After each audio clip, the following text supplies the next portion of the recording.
The single-seat Saab 21 is one of the genuine oddities of aviation history.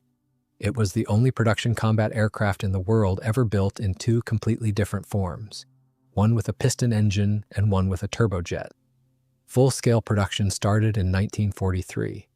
The first version ran on a 1,475 horsepower Daimler-Benz DB605B piston engine, built under license in Sweden by Svenska Flygmotor. Rewind to the late 1930s. Europe was sliding toward war, and neutral Sweden did not like what it was looking at. The neutrality policy Sweden had leaned on for so long guaranteed nothing anymore, not against a conflict on that scale. Sweden needed new equipment across the board, and it needed it fast. A special government commission of officials and senior officers took a hard look at the Swedish Air Force and concluded it was in no shape to fight anybody. Neighboring countries were building up their air power fast. Sweden had 180 combat aircraft on hand, all told, and most of that was a mixed bag of obsolete foreign types. The backbone of the fighter force was still outdated biplanes, among them Bristol Bulldogs from Britain and the Swedish J6 Jaktfalk built by ISJI. Jaktfalk is Swedish for hunting falcon. Neither of them stood any real chance of holding Swedish airspace against an invasion. The obvious first move was to buy modern fighters abroad. Sweden signed with the still neutral United States and ordered 244 EP-1 and V-48C fighters. Then, in the fall of 1940, the American government shut the door and put an embargo on military exports to Europe. Sweden got 60 EP-1s out of that order, and in Swedish service they became the J9. At the same time, the Swedish military struck a deal with Italy for 72 Fiat CR-42 biplanes, which became the J11, and 60 RE-2000 monoplanes, which became the J20. All of them entered service between 1940 and 1942. Stockholm knew perfectly well that foreign deliveries could be shut off at any moment, and the threat of a German invasion stayed high right through 1941. If Sweden wanted fighters, Sweden was going to have to build them at home. That meant turning to Saab, a young aircraft company with factories at Trollhättan and Linköping. To meet what the military was asking for, Saab's chief designer, Frid Wenström, spent 1939 and 1940 on a fighter called the Saab J19. It was a conventional monoplane, nothing surprising about it, built around an air-cooled Bristol radial engine. It carried four 13.2mm heavy machine guns and topped out at 376 miles per hour. The plan was to move it up later to the more powerful American Pratt & Whitney Double Wasp. The military passed on the design. It put a similar fighter into production instead, the FFV SJ-22. 200 of them were built between 1942 and 1944, and they plugged critical gaps in Swedish air defense. They stood up new squadrons and gave pilots somewhere to build ours. At the same time, Swedish industry was rapidly ramping up domestic production of aircraft engines, modern weapons, and instruments. In 1941, Saab started work on two new fighter designs. One of them was supposed to replace both the J-22 and the outdated imported types, and then carry the whole Swedish Air Force on its back from 1943 onward. In one of those proposals, Wenström went sideways and put the propeller behind the cockpit, pushing the airplane instead of pulling it. The upside was obvious. The pilot could see straight ahead over a clean nose, and that nose was free to carry a heavy battery of guns. In the early concepts, the plan was to put two 13.2mm and two 7.9mm machine guns in the nose. Two more 13.2mm guns would go out in the tail booms. The two Saab proposals had exactly one thing in common, and that was the engine. In the summer of 1941, Sweden got a license from Germany to build the liquid-cooled inverted V-12 Daimler-Benz DB601 and DB603. The deal also covered the right to move production up later to the much more powerful DB605 series. Engine production went to the Swedish firm Svenska Flygmotor, or SFI. Germany also shipped over a handful of finished Daimler-Benz engines. In return, Germany got critical raw materials out of Sweden: iron ore, alloying metals, and SKF ball bearings. And here's the strange part. Germany's whole ball bearing industry sat in 2 or 3 plants, and for a long time the Allies barely touched them. Sweden sweetened the deal further by letting German troop trains run across Swedish territory. In 1943, Sweden took delivery of its first batch of 71 DB605B engines, rated at 1,475 horsepower. Licensed production in Sweden itself did not really get going until 1948. Two designs were built around the new engine. One of them was the Saab 23, a low-wing fighter that looked a lot like an American P-51 Mustang. The other was far more radical, and the engineers were scrambling to meet what the Swedish military was asking for. The Air Force wanted everything at once: heavy guns, speed, agility, a good view out of the cockpit, range, and it all had to work off short, unpaved airfields. Those demands came straight out of hard reality. Sweden had almost no paved runways, and the terrain was rock, forest, and mountain. On top of that, pilots were fighting the weather all year round, from fog and heavy rain to blizzards. What came out of it was the Saab 21, twin-boom, low-wing, pusher-prop, tricycle gear. It was a notoriously difficult layout to get right, and designers had been chasing it since the First World War without ever making it stick. All through the 1930s, they kept trying, all over the world. The Soviet I-12, the French Henriette HD-115, and the Dutch Fokker D-23 were all built and flight tested, along with dozens of other experimental projects, and still, not one fighter with the engine mounted behind the pilot had ever reached production. The engineering always beat them. The biggest problem was the simplest one, a straight question of survival. How does a pilot get out without going straight through the propeller? Swedish engineers decided to take the gamble anyway. Working with researchers from the Royal Institute of Technology and the Swedish Academy of Engineering Sciences, the design team picked a high-speed laminar flow airfoil for the Saab 21. The Hawker Tempest would use a similar section a year or two later. After a long run of research and wind tunnel work with 1/10 and quarter scale models, they settled on a distinctive wing shape with a pronounced sweep to the leading edge. They approached the emergency escape system with enormous care because they knew exactly what a failure would mean. The pilot goes straight into the spinning prop. They looked at some genuinely radical ideas, like blowing the propeller blades off with explosive charges or dumping the whole engine overboard before the pilot jumped. In the end, they settled on the most practical and most promising answer on the table: an ejection seat. Getting the seat right took a year and a half of grinding development work. They started with test shots up a ground rig, then moved the whole business to a modified Saab B-17 dive bomber. All that work paid off. Sweden became the first country in the world to put a production ejection seat into an operational combat aircraft. The unconventional landing gear took a while to sort out too. To test the tricycle layout and get pilots used to a nose wheel, Saab modified SK-14 trainers, which were built under license from North American as the NA-16 Texan.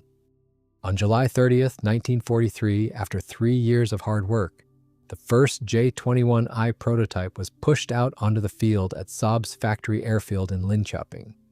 Chief test pilot Claes Smith took it up on the maiden flight.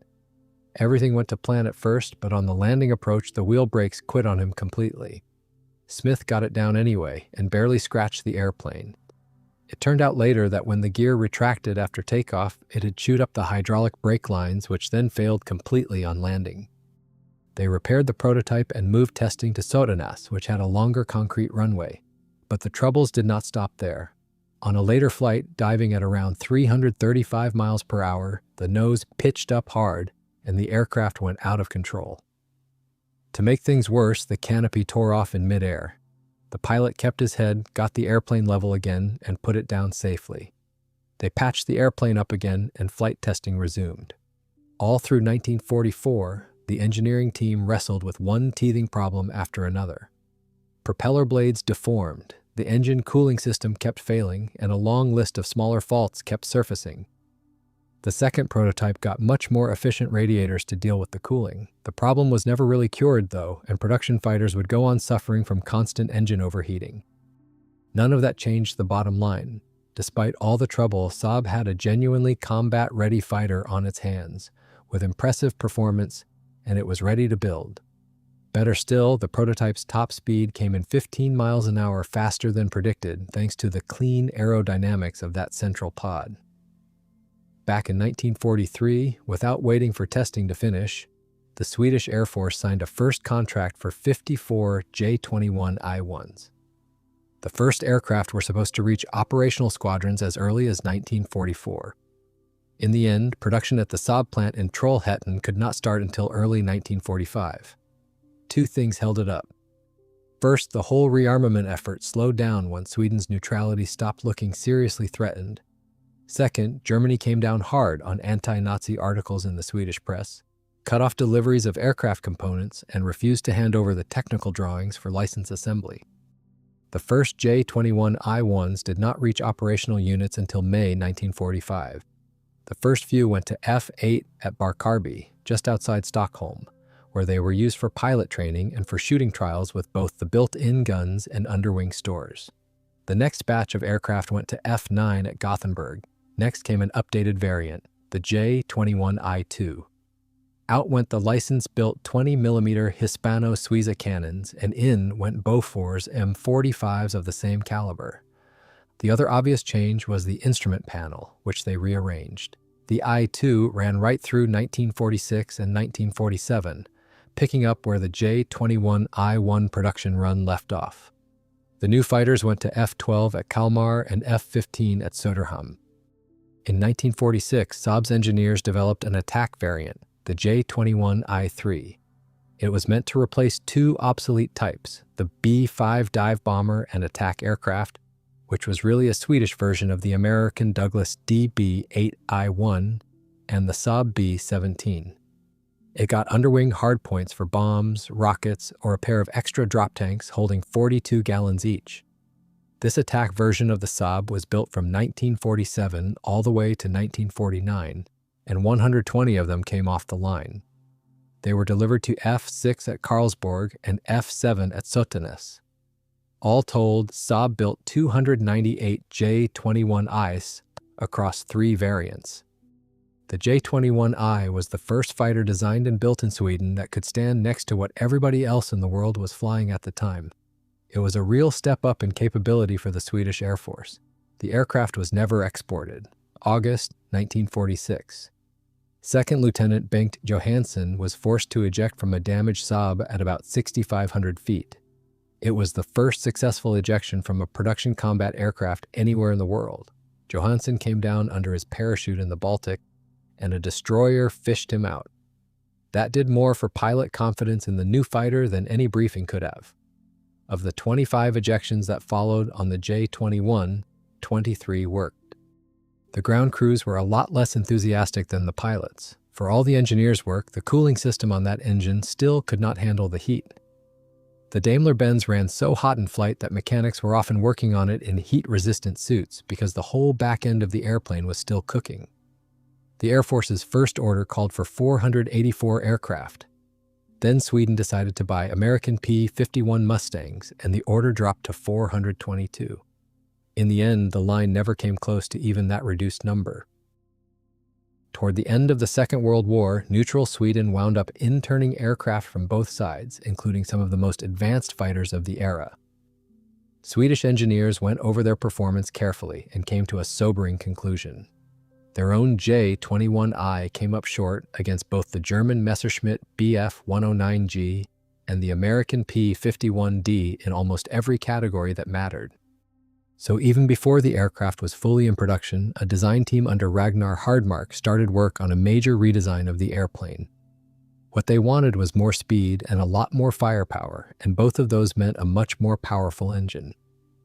At first they banked on the German DB605E, but by 1945, Germany was in no position to export anything at all.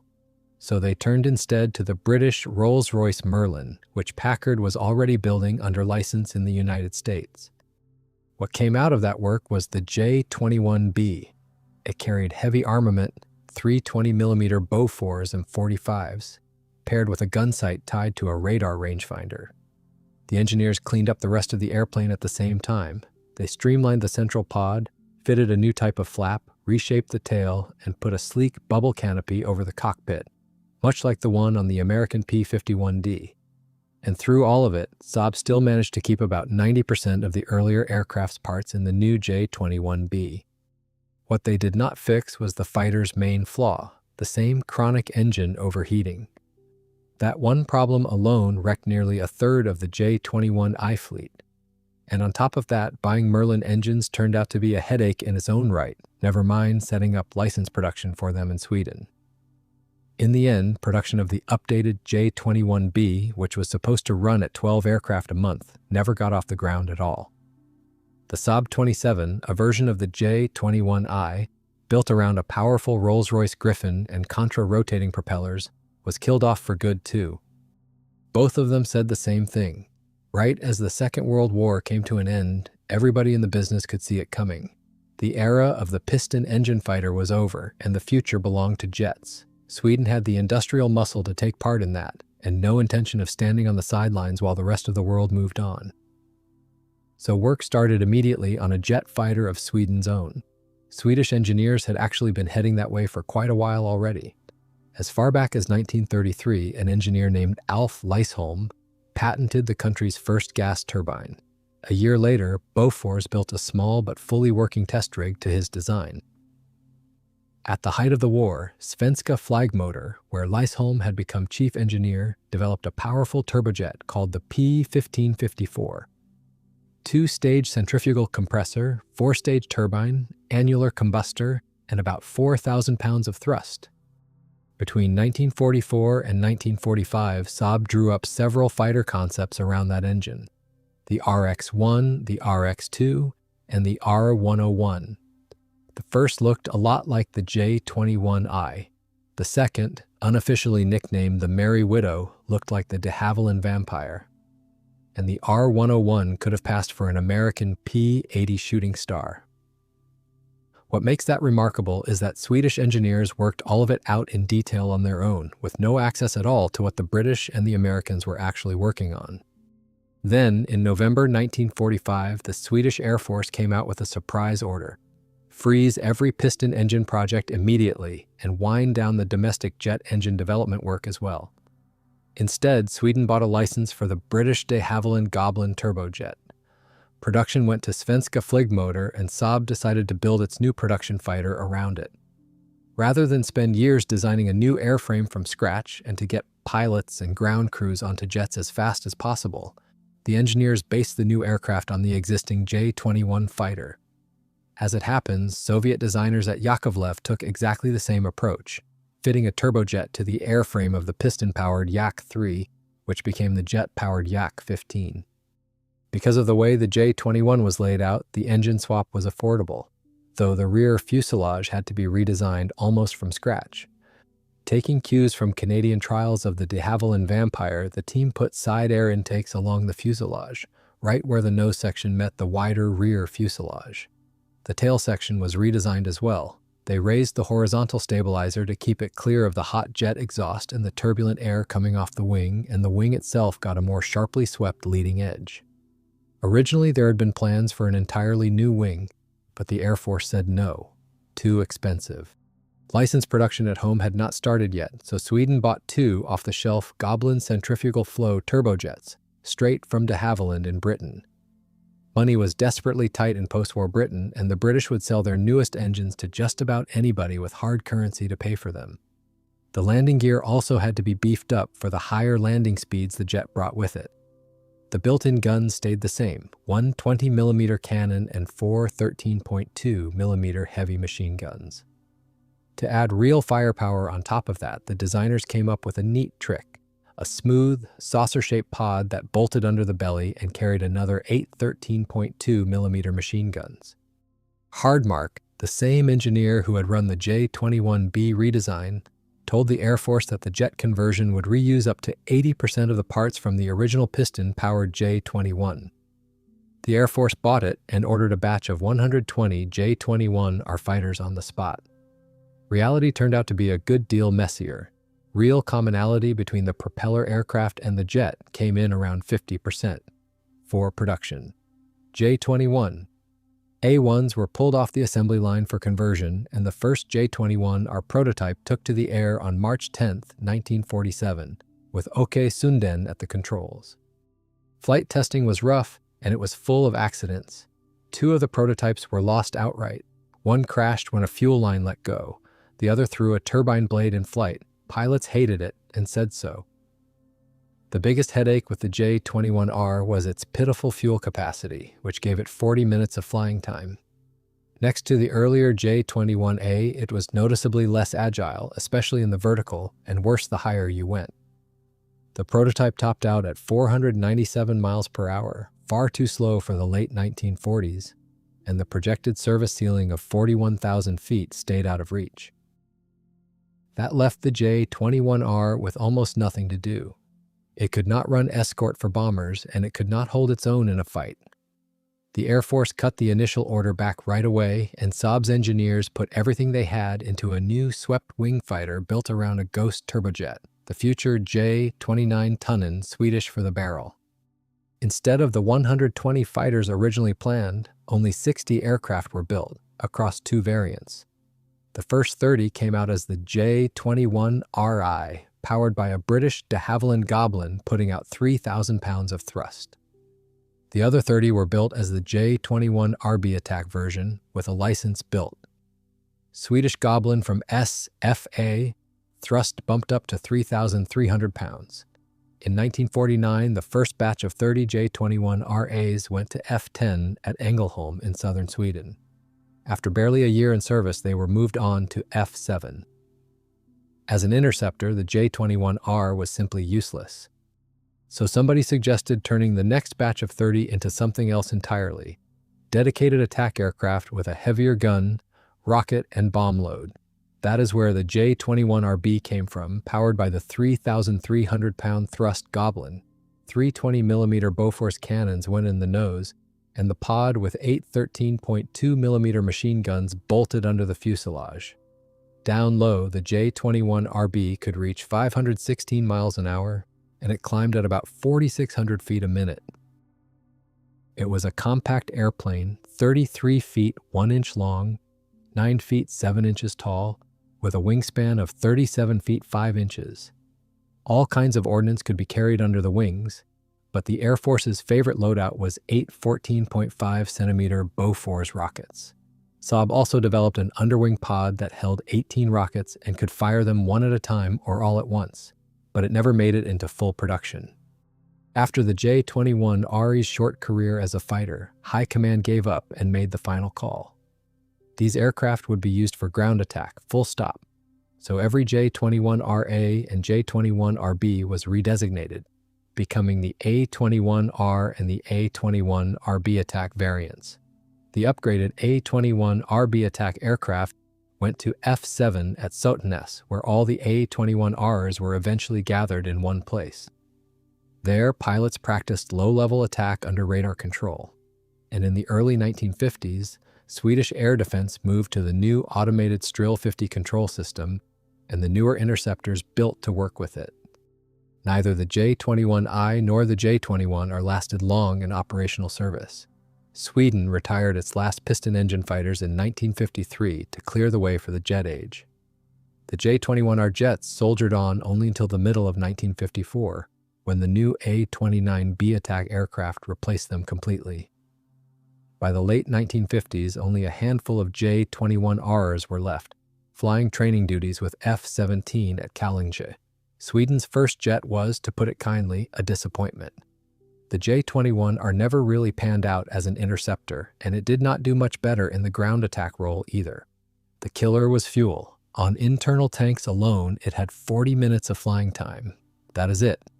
Wingtip drop tanks pushed that out to 1 hour and 40 minutes, and even then, loaded with rockets, its combat radius was a meager 115 miles.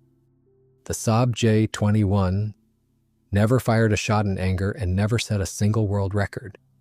It still put Sweden in the very small club of countries that can design and build their own combat aircraft. It laid the groundwork for the supersonic jets that followed: the Draken, the Dragon, the Viggen, the Thunderbolt, and the Gripen, the Gripen. Saab built itself a reputation for doing things nobody else would try, and it started right here with the J21. Today, the only surviving J21R is on display at the Swedish Air Force Museum in Linköping. Design features of the aircraft. Piston and jet, both versions were built on the same bones. Structurally, the J21 was a single-seat, twin-boom, all-metal monoplane built around a compact central pod. On the piston-powered J21A, that pod carried a pusher propeller at the back. On the J21R, the same pod carried a turbojet. The main fuselage pod was a semi-monocoque shell. The nose housed the armament. Behind that came the unpressurized cockpit, and right behind the pilot's back sat the fuel tanks and the engine. The pilot sat on a cartridge-fired ejection seat. The canopy had an armored glass windshield, side-hinged panels, and distinctive bulged side windows, and those gave him an excellent view to the rear and below. On the jet version, the back of the pod was a different structure entirely, redesigned almost from scratch around the engine, with side air intakes let into the fuselage flanks where the nose section met the wider rear fuselage. The wing was built on two spars, and its center section ran straight into the fuselage pod. It carried conventional ailerons and flaps. The leading edge of the center section was straight, while the outer wing panels had a noticeable sweep back. On the J21I, the air intakes for the radiator and the oil cooling system were built right into the wing roots. Set against the piston variant, the J21R had more leading edge sweep, more wing area, and it added dive brakes, twin semi-monocoque tail booms attached straight to the wing center section. Landing lights sat in the nose of each boom, and the booms also carried the ammunition for the wing-mounted machine guns. Vertical fins and rudders went on the back of the booms, with the horizontal stabilizer and elevator slung between them. On the jet, that stabilizer sat noticeably higher, up clear of the hot exhaust and the turbulent air coming off the wing. The whole tail structure was built from metal, though early production J21As still carried fabric skin over part of it. From the J21I3 onward, everything on the airplane was metal. On the J21R, the tail was a rugged metal frame, metal-skinned all the way through. The two families parted company at the firewall. The J21I ran on a liquid-cooled inverted V12 Daimler-Benz DB605B, turning a three-bladed variable pitch pusher propeller and putting out 1,475 horsepower at takeoff.